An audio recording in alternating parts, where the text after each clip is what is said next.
Hello, you guys, and happy Wednesday. I hope you guys are having a blessed morning this morning.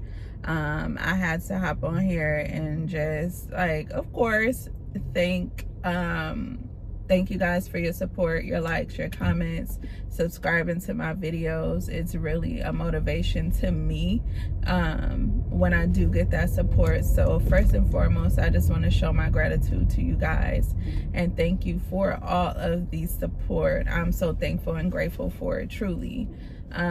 This morning I woke up and I was like battling with myself because I'm like, how can you have faith in God and trust God for things, right? Like, how can you say that you have the faith and you trust, right? And then you still feel peace. I don't feel like,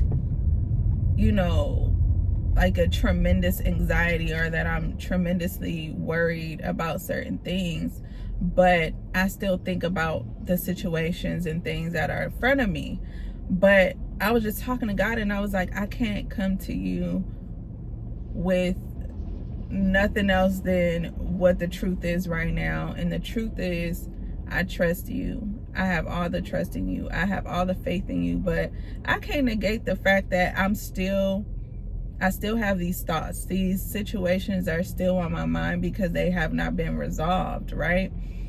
And I felt bad about that because I felt like there was something wrong with me. Like, how do I feel this overwhelming sense of peace about the situation? How? Right? And then the Lord began to tell me, he's like, because you don't have control. That's why. Because you want to have control over everything. That's the thing. When you don't have control of a situation and you can't fix it yourself and you're in your waiting season and you're waiting for God to come through for you or to, do what he said he was going to do in a situation, and you're waiting and you don't have control, that's what you're feeling right now. You're feeling like this because you don't have control of the situation. And I was like, you know what, you're right. Because as a single mother, and I'm gonna just be real with y'all, as a single mother, I've had to move in a headspace in a mentality of being able to control every situation because I am everything to my children. I'm everything to the household. So if I'm not careful about what I do, everything fails, right? And so I feel this great sense of responsibility and sometimes even guilt and sometimes stress and like having to be perfect in everything that I do all the time, because if I don't do it, who's gonna do it, right? If I don't take care of it, who's gonna take care of it, right? And so in the situation that I'm in now, I cannot fix it myself. I can't. And so me laying it at my Father's feet and telling him my cares and my worries, I have to give it to him. And I feel like it's in those situations when everything works out, just like in the past, every time I've ever went through something that I myself could not fix and I was not about to ask nobody else to help me, the Lord always gave me favor and mercy in those situations, and I've always been able to overcome them. So why would this situation be any different? But I'm just speaking to like my single parents out there. Do you ever feel like so overwhelmed where you're like, man, if I don't get up and go to work today, the bills ain't gonna get paid. Me and my kids gonna be out on the street and I can't call nobody and be like, hey, I'm packing up, I'm coming over there, can I come stay with you? Like, all of the burdens of a household is on one person, and you have these two people, your kids looking at you, and you like, I cannot fail them.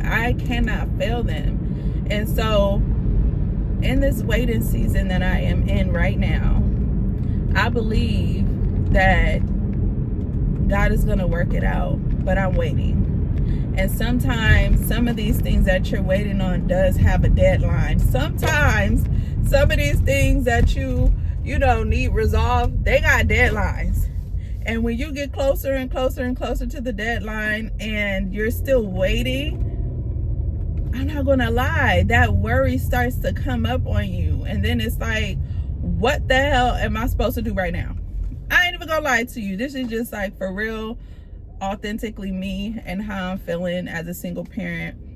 I get overwhelmed when I do not have control over a situation and I cannot fix it. And the only thing that I can do is wait.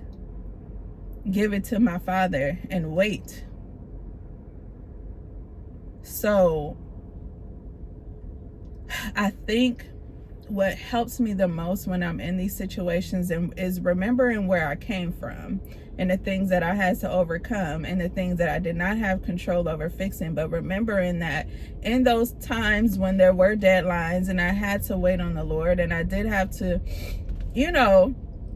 get through those tough times, I've always came out on top. Yeah, it wasn't easy. Yes, it was hard. But at the end of the day, I came out in a better situation than I was in. And that's just the truth of the matter. I came out in a better situation than I was currently in. So I just have to reach back to the evidence of God in my life and how he's worked in my life. So I don't know who this is for, but if you are also feeling the same way, where you feel overwhelmed with the situation and the things that you're going through in your life, and you're like, Lord, I trust you, I believe in your word, but I still do have these thoughts. As long as you believe and you have faith and you trust in the Lord, don't feel like you're less of a Christian because you still think about the situations that are ahead of you. Bring it to the Lord and be honest about your feelings, because he's going to work. And sometimes it may be things that you need to face when it comes to your waiting season and the reason why, you know what I mean? But just be authentic, bring it to the Lord, and then look at the evidence of God's hand on your life throughout your life. Anytime you've ever faced something that nobody could help you out of, but you were given mercy and you were shown grace in those situations and you got out, and now you're in a better position than you were before, right? Look at the evidence of God's hand on your life and allow that to be your motivation to keep going during your waiting season. And don't always feel like you have to do something. You don't always have to move. You don't always have to speak. You don't always have to be seeking and going here and going there. Sometimes you just need to be quiet enough, long enough to hear the Lord speak to you. And he may not even be giving you instructions to move or act. He may just be, trying to work on something else within you while you're waiting. And so it's important to just know that you're where you're supposed to be right now. And when you get in those situations where you are weak in the spirit and you're like, Lord, I trust you, I have faith in you, you've always shown up and showed out for your girl, okay? Just know that, like, maybe I just need a little bit of encouragement. Let me look back on my past trials and tribulations and how the Lord had his hand on me in those situations, and now how I've grown so much and learned so much from being in those places, in those situations. And this is no different from then. It's just a different situation that I'm allowing the Lord to work in this area. And sometimes we pray and we ask God for things, and when we're in our waiting season, when he's working those things out, we get impatient. But don't be impatient. Trust. Remember and look back on the evidence of God's hand in your life to give you the motivation, to give you the reassurance, to give you the confirmation that you are right where you need to be. But I love you guys. Have a beautiful day on this Wednesday and be blessed.